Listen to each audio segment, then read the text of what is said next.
কেমন আছেন বন্ধুরা? আশা করি সবাই ভালো আছেন। আমি পুতুল, আমার কিশলয় চ্যানেলে আপনাদের সকলকে স্বাগত। আজ আবার চলে এসেছি মনের কথার আরও একটা এপিসোড নিয়ে।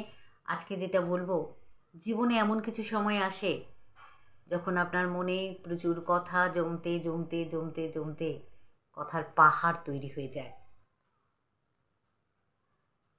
তখন মনে হয় কারোর কাছে যদি আপনি এই কথাগুলো প্রকাশ করতে পারেন, তাহলে আপনার একটু হালকা লাগবে। অসম্ভব যন্ত্রণা হয় মনের মধ্যে, প্রচণ্ড কষ্ট হতে থাকে, মনে হয় চিৎকার করে কাঁদি, কিন্তু সেটাও হয়ে ওঠে না।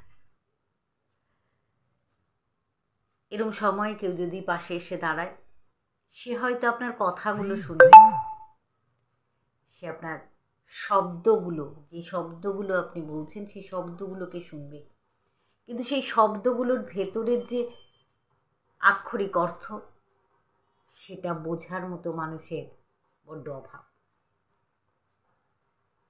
তাই মনের মধ্যে কথা জমিয়ে রেখে কষ্ট জমিয়ে রাখার কোনো মানেই হয় না। ভালো থাকবেন সবাই, আবার দেখা হবে নতুন এপিসোডে।